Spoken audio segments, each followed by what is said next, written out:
check out my book, Autism Feels an Earthling's Guide, available in paperback and Kindle from Amazon worldwide.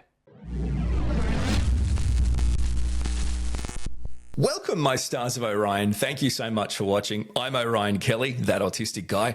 I'm all about providing validation and support for autistic people and their loved ones. Another amazing collab, my friends. I'm joined by late diagnosed autistic guy, husband and father, Neil, from the YouTube channel Autistic Not Alien. Neil, welcome. Hello. Thank you for having me. Great to chat. You were telling me, although we are chatting for the first time, there's a weird feeling or sensation that we've known each other, or you've known me for a while. So that's what a weird thing to navigate as an autistic person when someone says that to you. I'm not too sure what I'm supposed to say back to that, but I appreciate your support, whether it's Twitter, social, whatever it is. I appreciate your support over the time. You've always been there and been very supportive. So thank you so much. I appreciate that. No, thank you. I mean, like I said when I emailed you, you were one of the very first YouTube creators, people that I connected with, albeit you're on the other side of the world. Obviously, I'm in England. It's just a huge sense of validation to hear and see people who are also autistic, and here we are having this conversation, and it is very much like we're mates, although we're clearly not, because you're in Australia, I'm in England. We've never actually properly met. But your YouTube video has been hugely helpful to me and many other people, and you're a legend. So thank you for all your videos, and thank you for giving up your time today. Thank you. I don't believe a word you said, but I appreciate it. No, but seriously, I really do enjoy your style or your vibe or your personality, whatever. The dryness, it's very similar to the type of humour I'm used to, the classic old Australian humour, old kind of classic dry British humour, I guess. But I really appreciate it. I'm certain it goes over people's heads for some people, but I think it's bloody hilarious, to be honest with you. Some of the things you say. So good on you for being you and being the real you. I think it's fantastic. Let's start with the story. For those that don't know about yourself, Neil, and also your YouTube channel, Autistic Not Alien, tell us a bit about your story, and clearly a bit about how you became to identify as an autistic person, how you found that diagnosis in your life. Yeah, well, unfortunately, I think, like for many autistic people, my realization came about because of a crisis. I mean, autistic people generally, late diagnosed autistic adults generally don't just go for a walk and then think, oh, I might be autistic. It doesn't happen that way. I had a crisis during lockdown, and for some reason, my brain decided to replay my wedding day, and I don't know why. To this day, I do not know why my brain decided to play on a loop my utter failure to mention my wife in my wedding speech. I couldn't shake off this thought that I was this awful person, to the point where I seeking medical help. And it sounds mad now, because now I know I'm autistic. I'm having this conversation. I really love running the YouTube channel. I've got 2 jobs, 2 kids. I'm doing okay, although every day I have to keep saying to myself, right, it's going to be a struggle today. You're autistic in a neurotypical world, be aware of that. So I'm not saying it's easy, but yeah, 3 years ago, it was a horrible time. And then I called a helpline called Crisis in England, and within a few seconds, the woman I spoke with said, "Have you considered whether you might be autistic?" I was like, "What? 40 years old? No one, or 39 years old? Never thought of that." Now, of course, I look back at my life, and I'm 42 now. I'm like, obviously, I'm autistic. But I had no knowledge. Well, the only knowledge I had was Rain Man, and savant. I'm not gifted, as you can tell. If you watch my videos, you can tell I'm not gifted. So therefore, I thought, I'm not autistic. How can I be? Can't count hundreds of cards. I'm not grade 8 piano. I'm not special. That crisis I had about my wedding day ultimately led to me finding out that I'm autistic. I watched so many YouTube videos. I knew well before my official autism assessment diagnosis that I am autistic. Your videos, Paul Micallef, Foster on the Spectrum, Yo Sam Sam, so many fantastic YouTube channels helped me realize that I'm autistic and that I'm not broken. I'm so surprised to hear that the person on the crisis line put something to you that was correct, because the story you usually hear is your life is riddled with misdiagnosis, right? And you struggle to find people that know enough about late diagnosis to get a diagnosis. It's so the first thing, I'm just making an observation, and you can respond if you want. I find that astounding that someone on a crisis line could talk to you and actually bring up the right thing. But then also, how did you go, navigating your system? Was it smooth? Was it hard? Because the experience of a lot of people can be running into medical professionals that just don't have the tools in place to really acknowledge a late diagnosis and end up with different, misdiagnosis or no diagnosis. How was your experience? Well, let me just say that when I had this sort of crisis during lockdown, I did seek counselling. I had 7 counselling sessions, and at no point did the counsellor mention autism. And I look back at that and I think, wow, that's amazing to me with all the knowledge that I now have about autism. Because, of course, being autistic, I've done a deep dive into autism because autism is one of my special interests. Very common story, I know. And now I consider myself to be an autism expert, of course, because I'm autistic and I have 42 years of lived experience. So I had sessions with a trained counsellor, but she had not been trained in autism, clearly. And I'm not denigrating that particular individual. She was incredible. She gave me support when I needed it. But there's so much ignorance about autism amongst medical professionals. In fact, I made an online comment about this yesterday. The stereotypes are rampant. Uh, the medical professionals have sort of pigeonholed autistic people. They talk about a spectrum, but they don't actually seem to appreciate that it's a spectrum. That we have a variety, of traits. We're not just one identical person that can be pigeonholed, and therefore you're not treated by many medical professionals, I would argue, as an individual. And we all want to be individual. We all want our own identity. You've got a fantastic YouTube channel. I've got my piddly little YouTube channel. We've got our families. We've got our special interests. All of those things make us who we are. We're not just, autistic stereotype person. We're not. No one wants to be, made invisible by just being put into a group. We all want to be ourselves. And I'm sorry if that sounds really horribly worthy and preachy, but I think medical professionals need to understand that yes, we're autistic, but we're not the same person.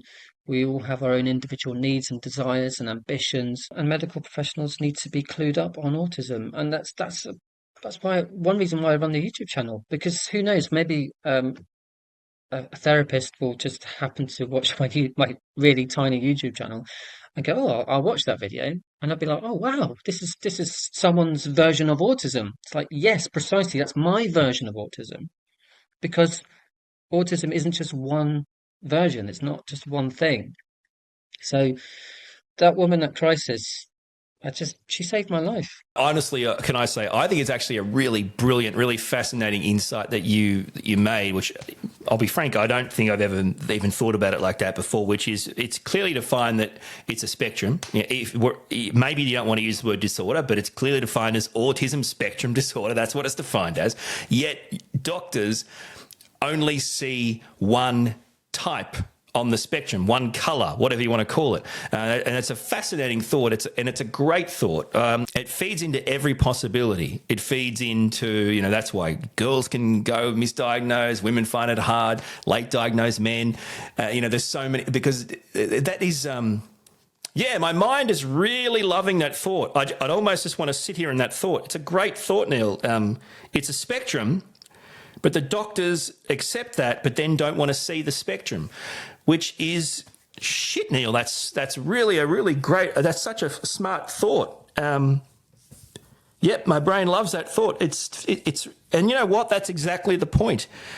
Why we're here. Grown men, married with kids, and I've said it. I heard you just say it. autism saved my life. I had just about had enough. And the idea that someone brought that to you and, you can acknowledge that was a turning point for you in your life. I mean, so when you say that crisis person saved your life, why? What do you mean? Where were you in life? Why do you put so much weight on just that presumably some sort of bizarre fate that happened?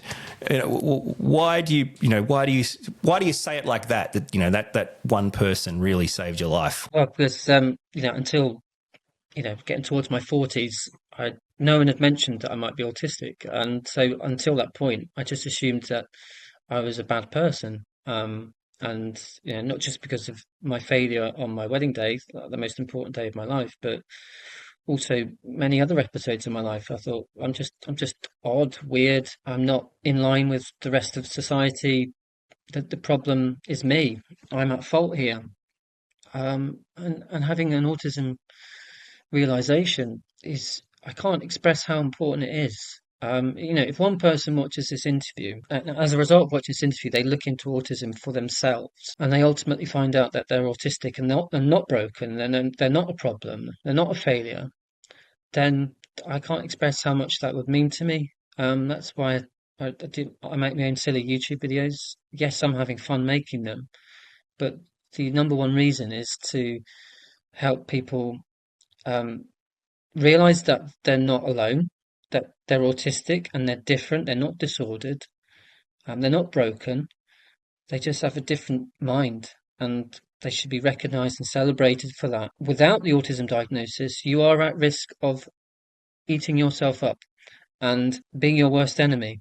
And for 40 years, that was the case for me. So, watching YouTube videos like your own, it's been more significant than I can express, because I think 20 years ago I wouldn't have known that I'm autistic. Well, 20 years ago I didn't know I was autistic, but I'm saying if I wasn't in the internet age, if the internet wasn't there, I would just go through my whole life not knowing that I'm autistic. And so many people do go through their whole lives without realizing they're autistic, and they just assume that they're bad people, and they're not. Diversity makes the world go round. With different minds, if we were all the same, then the world would be an extremely dull place. So autism is a strand of thinking. It's so many autistic people achieve so many wonderful things. And that's not to say that, that's not to feed into the stereotype like Rain Man, where you're only autistic if you have a special gift. I'm not saying that. I'm saying that be you. Don't feel that watch YouTube videos, connect with other autistic people, and realize that you're not a bad person, you're not broken, you just have a different way of thinking. And if we didn't all have our own way of thinking, the world would be a very boring place indeed. The fact of the matter is autistic people have a different brain, and the issue there is it's your brain that keeps you alive, but it's also your brain that kills you. So in the end, if you can't get some sort of clarity on why you're different, different brain, then it's very powerful in a very detrimental way. And that, unfortunately, for late diagnosed adults, that's an experience we can all relate to, very much so. I mean, you hear the exact same terminology from people: broken, bad person, just crap at life. And then, as you say, you encourage people to kind of look into it and watch things, digest things, which takes us into the phase of diagnosis, which, now, I can't speak on behalf of your country. I can't speak on behalf of many other countries apart from my own. But there's nothing easy about it.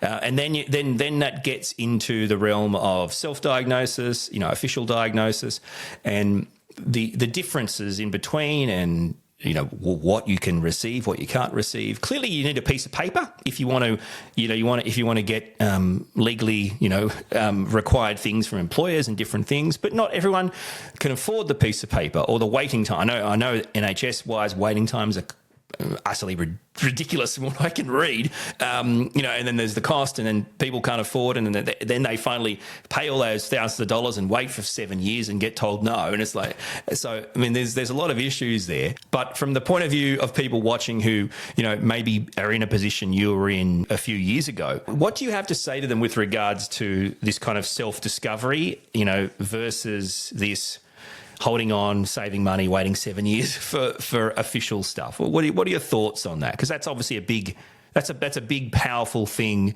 to navigate. Yes, well, in England, having an official autism diagnosis will enable you to seek reasonable adjustments, particularly in the workplace. So under the Equality Act 2010, and I'm sounding like a dreadfully boring autistic person right now, but I love knowledge. I love facts.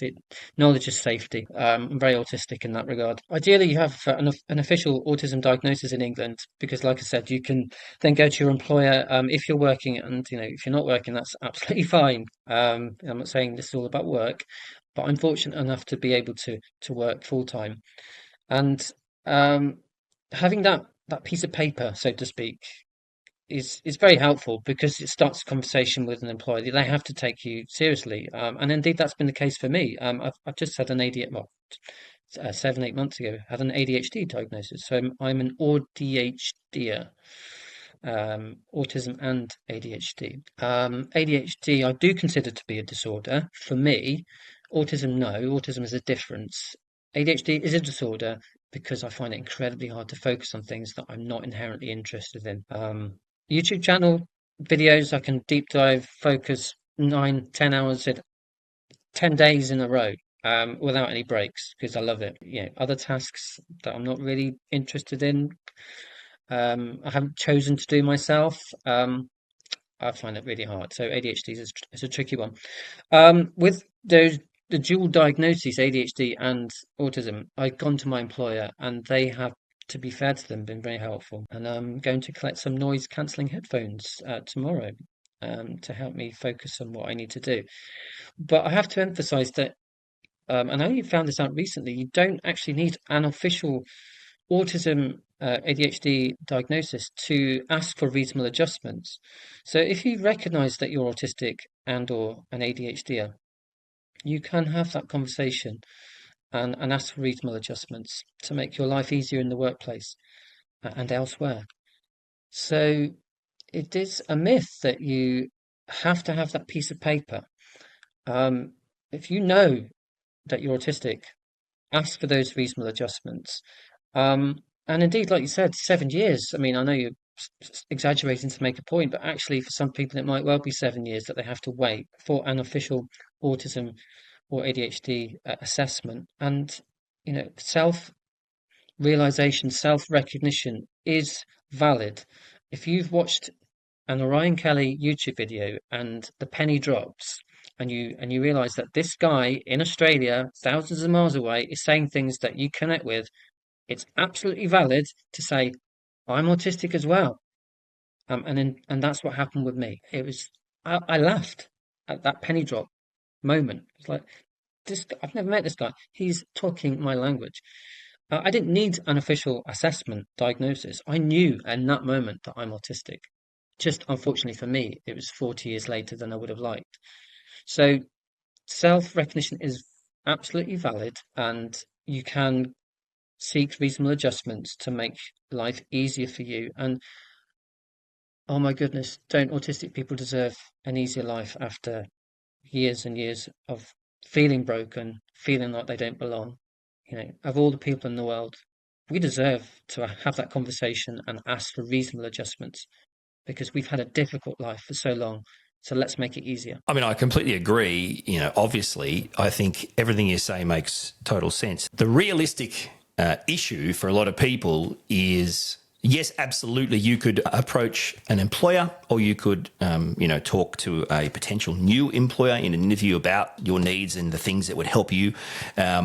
But of course, then most people would say, well, that's when you don't get the job, or that's when you get, constructively fired, or that's when they make things hard for you. And I find that if that wasn't an issue, the statistics around employment wouldn't be how they are, which are, we're looking at like 8 times greater unemployment for autistic people than than all our peers, including people of other disabilities. So there's issues there of managing, having a diagnosis and using that and getting people to do it. Even if it's the law to do it, it's still an issue because, again, it's also the law to do a lot of things for as an employer to get people out of employment. And unfortunately, this is a challenge for autistic people.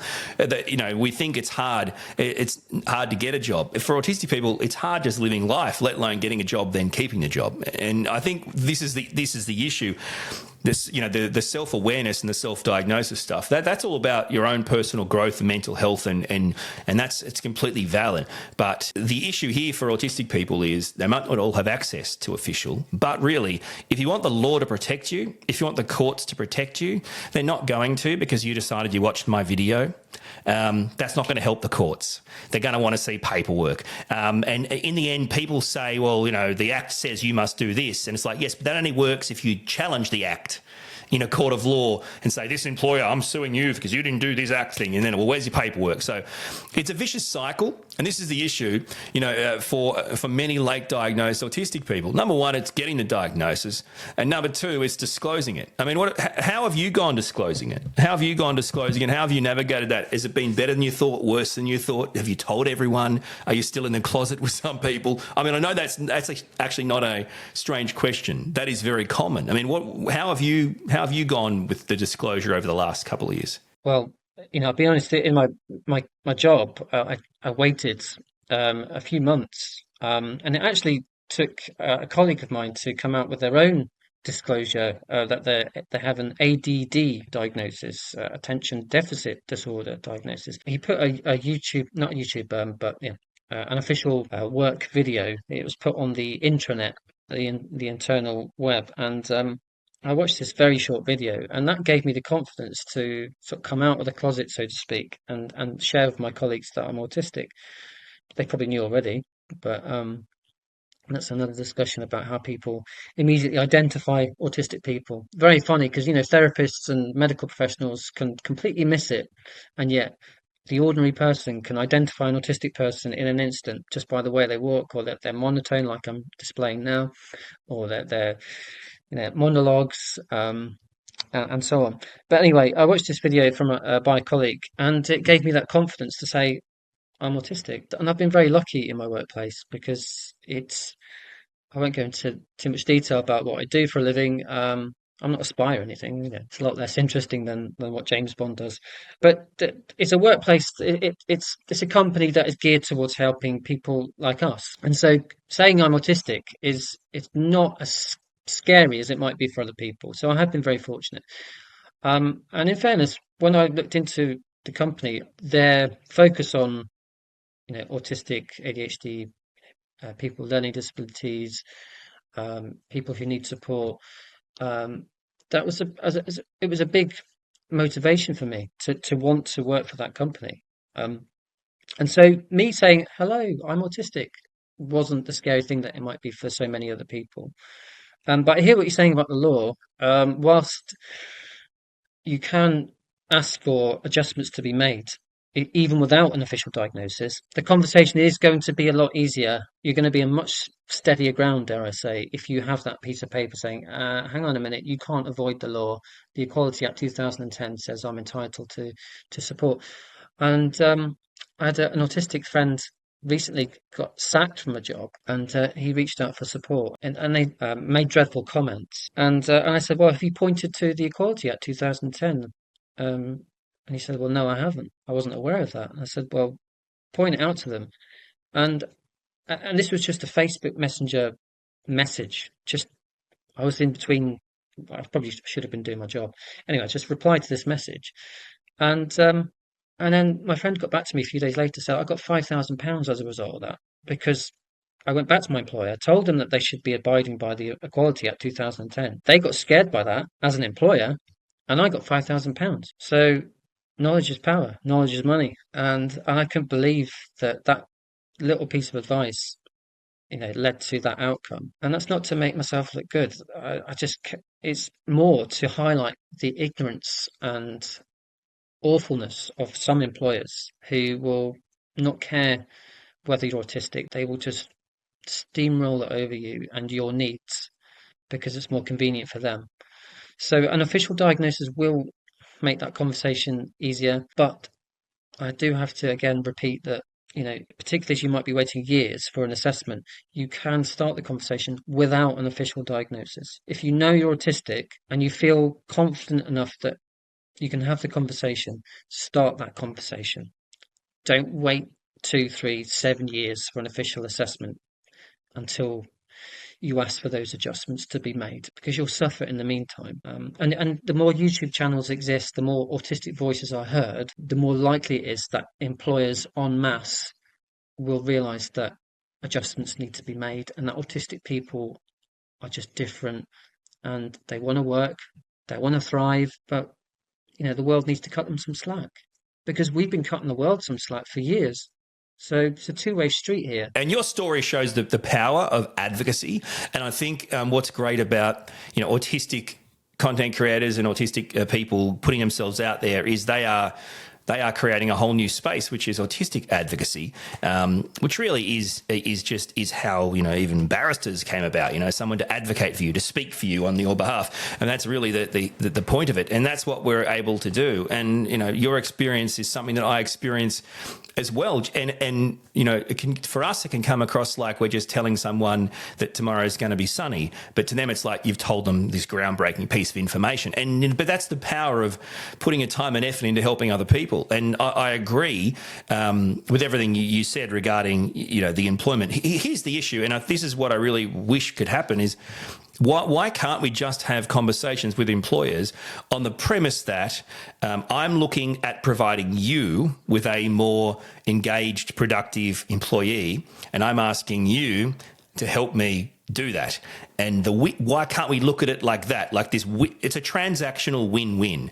And I always try to look at it like I've done a lot of talks. I've done talks for federal government. I've done talk for industries. I've done a lot of talks. Yes, I'm huge, Neil. I'm huge. But the point I'm trying to say is, this is groundbreaking to them. They look at me shocked, like, whoa, like it's a win-win. Neurodiversity in the workplace is a win-win. It's like, tell me about your portfolio, guys. Do you invest in the same thing? Oh, you don't. Okay, why is that? What's the difference, guys? This is the issue. It's still groundbreaking to them that, and I say this a lot, most reasonable adjustments are free. People hear reasonable adjustments and they think money, money, money, and trouble, trouble, trouble. But really, I always say the best reasonable adjustments you can provide me in the workplace are reasonable adjustments to people. If you can reasonably adjust the people I work with, because I'm doing that for them from the start, right, then we're in a much better place. And in the end, the greatest reasonable adjustments you can make are usually free and usually to people.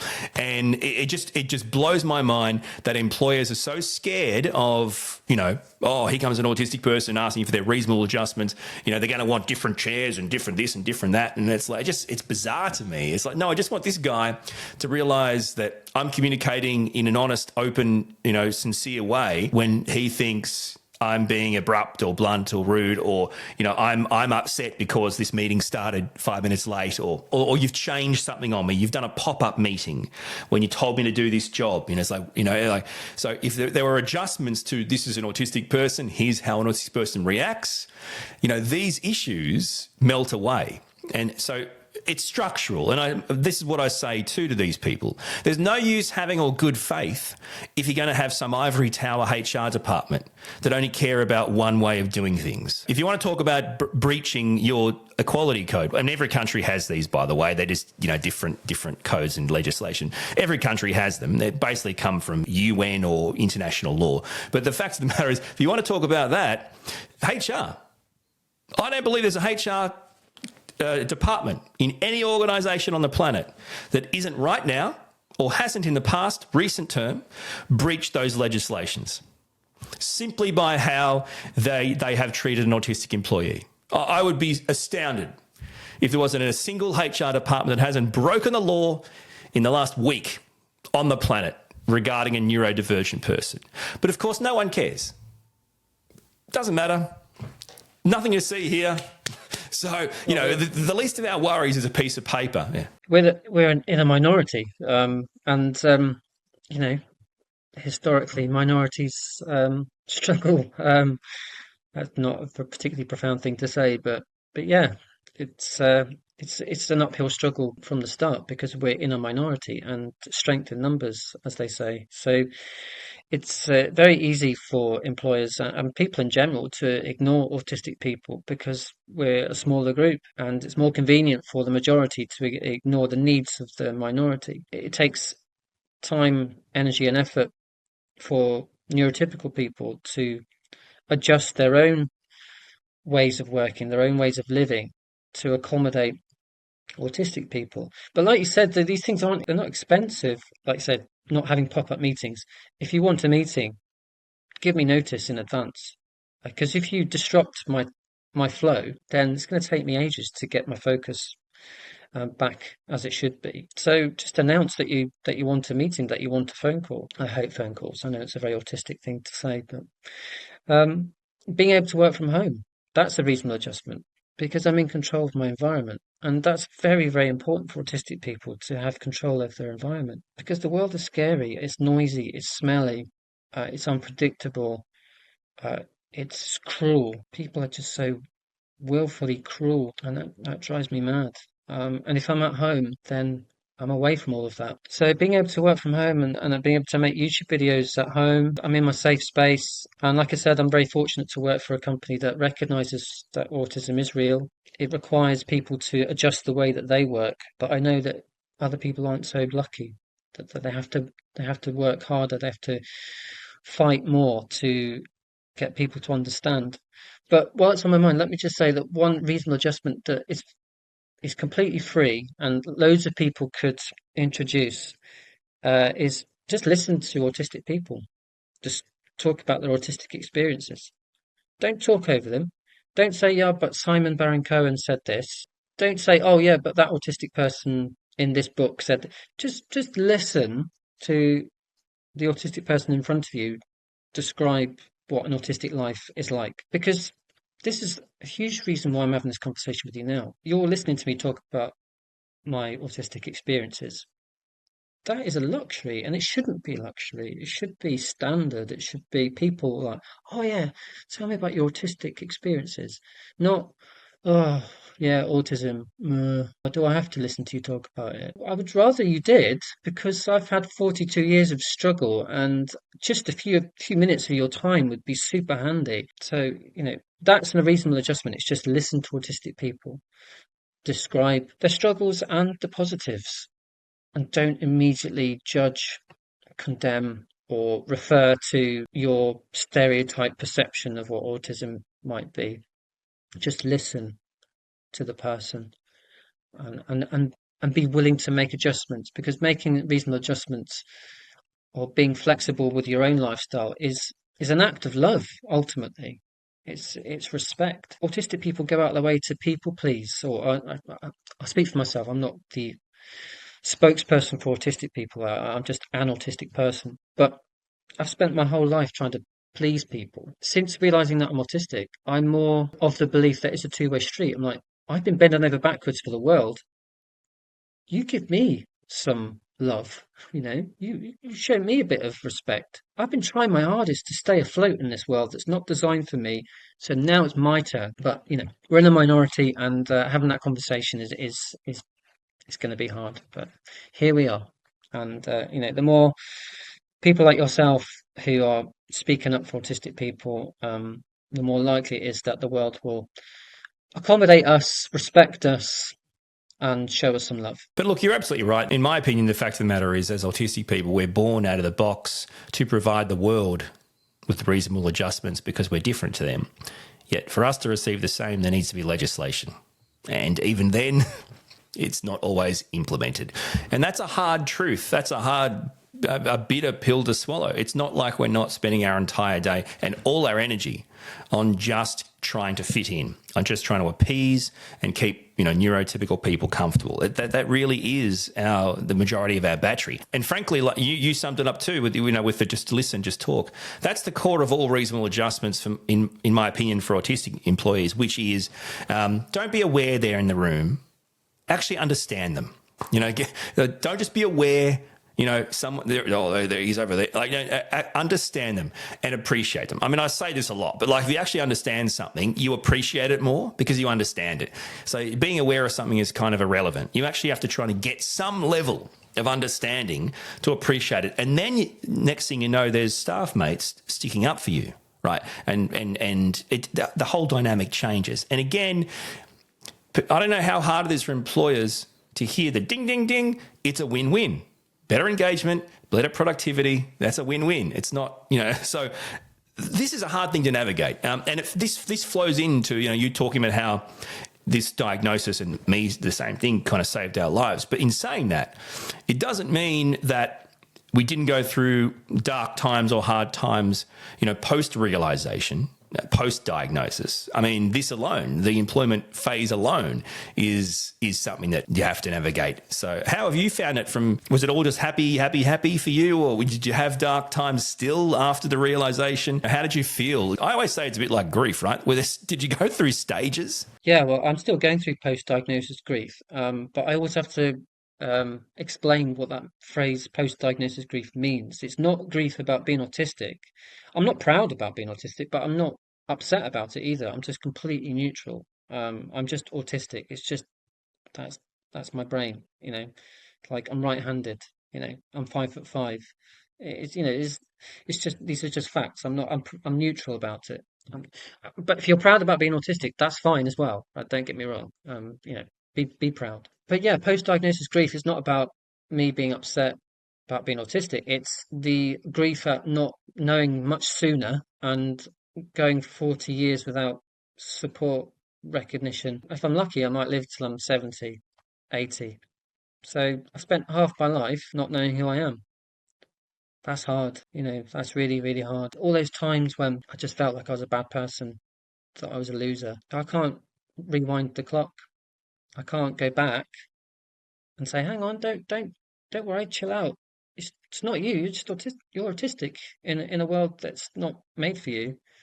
It's not you. The world's not accommodating you. So chill out, man. But I can't go back to those times. I'm 42 now, and that's the grief. It's the years that I've spent not knowing who I am and feeling like a loser. Then you might think, oh, this is first world problems. I'm in England, sixth richest country in the world. I've got a beautiful wife, two beautiful children. I've got it a lot easier than many, many other people. I get that. But, doesn't change the fact that for decades I've felt like I don't fit in. And then the diagnosis. But even the self-recognition through watching many, many YouTube channels about autism, it doesn't change the grief. It wasn't a moment of victory like, yeah, I'm autistic. I just accepted it and wished I'd found out much sooner. And so the grief is about the lack of understanding, my lack of understanding about myself and everyone else's lack of understanding and appreciation. And now I'm just having fun with it. I'm making silly YouTube videos because I'm like, yeah, like I said earlier, it's my turn now. I've been people pleasing all these years. Now I'm going to have fun now. And if I can help one person understand autism or one person recognize that they're not broken, they're autistic, I've won. That's my job. That's my mission. Just one person. They could watch this interview and go, oh my word, I really connect with that. That's a lottery win. That's the victory. So yeah, the grief is not knowing sooner.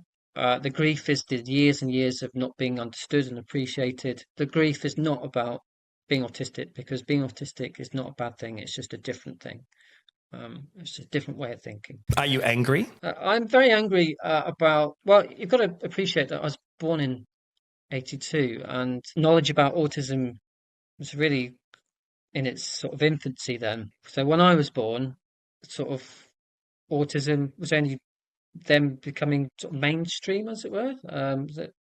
Is it Lorna Wing and autism research in England? apologies if I've got this wrong. But anyway, what I'm trying to say is I was kind of born in the wrong era because, and yeah, certainly with the internet and the resources that are available, it's easier to find out that you might be autistic. Whereas, you know, being a child of the 80s, the resources, the research wasn't as widespread as it is now. So yeah, I am angry, but I have to bear in mind that, you know, my parents um, just wouldn't have known about autism. Perhaps the first time they'd even heard of it was watching Rain Man in 1988, and I was six then. Um, but even then, 6 years old, that's later than is ideal. Um, but yeah, I read about kids being diagnosed as autistic, you know, 2 years old, 3 years old, and I'm just so jealous because they have that knowledge. Um, yeah, 2, 3 years old, they're not going to talk about autism, but you know, as they get into their teens, they become an adult, they're going to have been told, they're going to be made aware from the get-go that they're autistic, and therefore they deserve adjustments, they deserve to have adaptations to make their life easier. And that's brilliant. But I'm very jealous of that because I didn't have that. And so, yeah, I am angry, but I have to be sympathetic to the people who raised me and, you know, the world of the 80s because autism wasn't a thing then. Although, of course, it was. You know, Pluto was discovered in 1930. That's not to say that it didn't exist in 1929. Like Everest has always been there. But the recognition, the awareness, um, or lack of awareness of autism for me does make me grieve, does make me angry. But there's little I can do about that now because, you know, time marches on and I can only look towards tomorrow. And that's precisely what I'm doing today and tomorrow by making YouTube videos, by having this conversation, and being an autism advocate. Because why not? It's not even a blame game thing, but you know, I think it actually does help people that watch and go, "Wow, I feel anger too. I didn't know what that emotion was, but I feel anger too, and I know what you mean." And in my opinion, that's why I think it's so valuable. And so here's the thing: I've got a 10-year-old and a 5-year-old, yeah, and our 10-year-old was diagnosed at 5. Does that piss me off? Yeah, it pisses me off for me, but it doesn't. But not for him. But what's really fascinating for me is, so here's a kid who was, you know, who got a diagnosis at 5, right at starting school, and I can tell you, he has the same mental health issues that we have. He has the same fatigue issues that we have. He has the same self-esteem, self-loathing, self-hatred that we have. And that's with an autistic parent and a diagnosis. It's not like access to the system is much better than no access to the system. Do you think the school just, yeah, great? Like, no, it's a daily battle for me. I'll be honest with you, going through it myself, it's a fascinating experience to go through, to see your child go through what you didn't go through, but then see them still on a daily, like riddled with anxiety, you know, riddled with fatigue and constantly trying to work out why the world, you know, hates you so much when you try so hard, and the constant bullying and all these things. We can be so angry about what we've missed out on, but I often wonder, how has the world changed and what's the difference? How you show me the difference. That's the issue. But I mean, I don't know about you, but from my point of view, my biggest anger level is I don't want to hear the Nelson Mandela analogy. I don't want to find like my purpose or myself or who I am as a person when I'm old. Do you know what I mean? Like, that doesn't help me. I'm angry about all the time I've lost and kind of like the life I've lost. And that really pisses me off. The idea that it wasn't a young diagnosis for me. And I feel like I've really, you know, thrown away a large portion of my life. And that really makes me angry. And I think people hear that and that makes them feel better. Maybe they don't feel like a bad person for thinking the same thing. Do you know what I mean? Listen to you describe Mandela again, my weird brain, different brain. Thought of Shawshank Redemption. Tim Robbins crawls through like 400 yards of muck to become free, having spent 19 years in prison for a crime he didn't commit. Maybe that's an autism realization analogy. You climb out of the sewer and you're like, yay, I'm autistic. Maybe that's not a very good analogy, but it is a bit like being locked up for something that you didn't do, not knowing why you're there. And then in Tim Robbins' case, 19 years later, you're free. to be the person you want to be. Being, late diagnosis is hard to deal with, and I will struggle to deal with the years that I didn't know that I'm autistic. I will struggle with the fact that I didn't find out till I'm in my 40s, until my last day. I will always struggle with the late diagnosis. I wish I'd found out sooner, but better late than never. I mean, my son is waiting for an assessment. My 12-year-old son. I'm absolutely certain he's autistic, but again, as we said earlier, getting the official diagnosis can help the conversation. And obviously, in his case, it's about the school adapting the way that it runs itself to make life easier for my son. Being autistic, knowing that I'm autistic now, it's going to help my son. And you know, we love our kids. We want to be there for them. So yes, I'm gutted that it took me this long to find out I'm autistic, but better late than never, because now I can help my son. And who knows, he might watch my silly YouTube videos and go, well, they're really stacked with terrible jokes. But if you navigate through the silliness, you'll find out that there's some helpful stuff there. And sorry, that wasn't meant to be a shameless plug, by the way, but if my audience was just one, and that one person was my son, again, that's a victory, massive victory. So this is the world we're in. We're autism advocates. We're trying to get the world to listen and appreciate that autistic people are people too, and that might mean our own children. It might mean late diagnosed adults, whoever. You know, we're all people. We all deserve to be appreciated and loved. But unfortunately, the world at large tends to dismiss autistic people sort of as an inconvenience. Like, oh, I don't want to change the way I do things. This is the way I do it.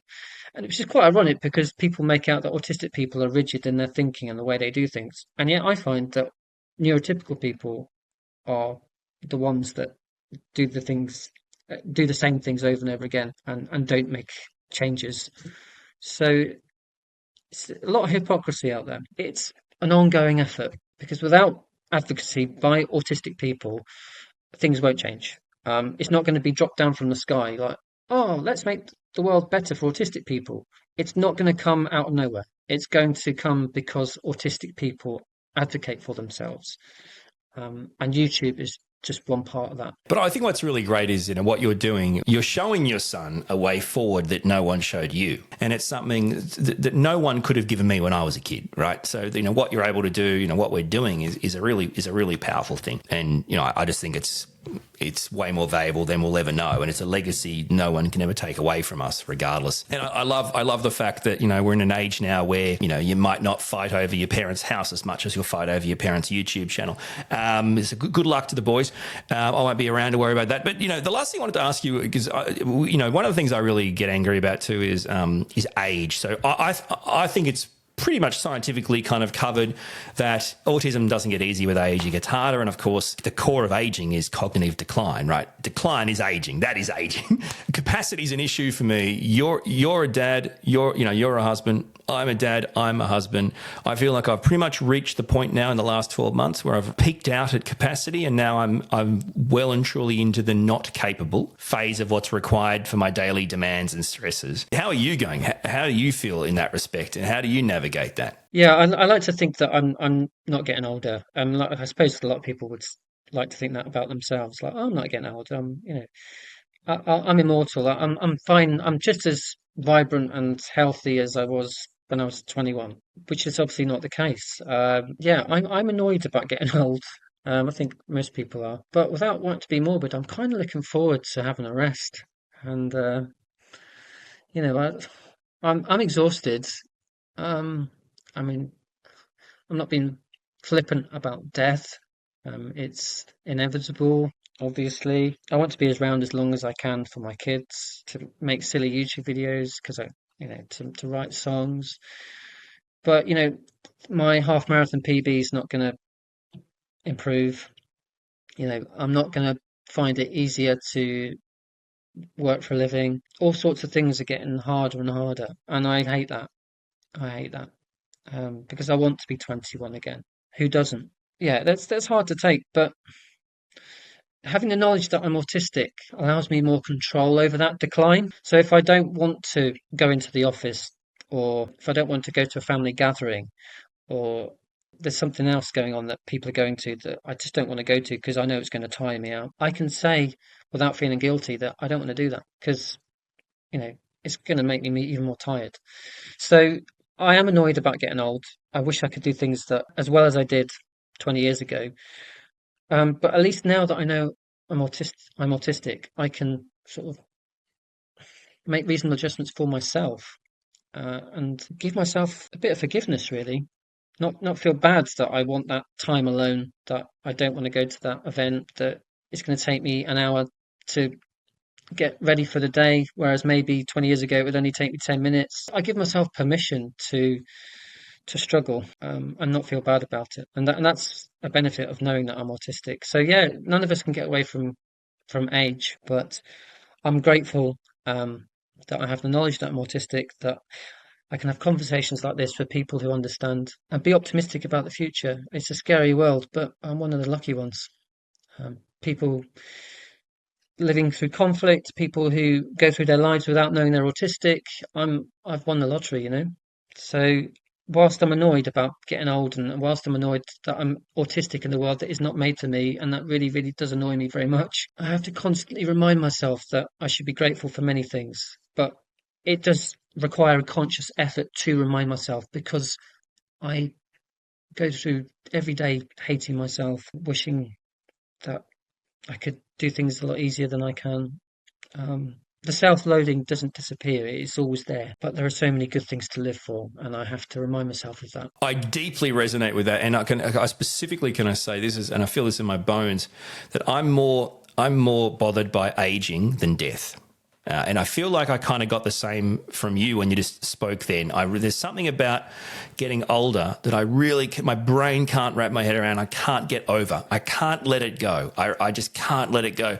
Where the idea of dying, it's not even an issue for me. It's hearing you talk about that like that resonated with me in a way where I thought that was just me. Yeah, that's a really fascinating. It's a great topic. You should talk about that more. I just think it's a really great insight, and I just thought that was me. So anyway, that makes me feel much better. Isn't it a strange thing, this idea, how we view things? But anyway, I find that really fascinating. Yeah, well, like I said, I very rarely get the opportunity to talk about my version of autism, my autistic experiences. If I watch this back, which I probably won't, because I hate seeing myself on camera, which is on YouTube. Very odd thing to say, given that I have a YouTube channel. But if I did watch this back, I'd be like, what did I just say? Where did that thought come from? And it's great to have conversations like this, because you will have thoughts that perhaps you wouldn't have had if you weren't trying to verbalize something. And, you know, talking about aging and death, and raising kids who might be autistic. And, you know, these are things that I don't get to talk about because no one's interested, apart from you, and other autistic people. So yeah, thank you, because you know, it will certainly keep me thinking later on. And you know, it's all good ideas for potential YouTube videos. But that's not just to say that I want to be kept busy. I make the videos because I want to help people. But having conversations like this can make you understand autism and yourself even more. So, you know, and that understanding might not have come if you were just sitting at home on your own in your safe space, just thinking about whatever. Actually, having a conversation with an autistic person can help you understand yourself even more. No, I've really enjoyed the chat. It's been a really fantastic chat. It's been great to get to know you and talk about all these things. So yeah, I mean that sincerely, and thank you so much for being so open and honest. I really appreciate it. Thank you, Orion. Thank you for everything you're doing. You're a legend, and we all love you. Thank you so much. My guest was Neil from the YouTube channel Autistic Not Alien. If you're loving seeing these collaboration videos, I'm loving having these conversations, check out more. I have a playlist. Collaborations is the title of it, which makes sense.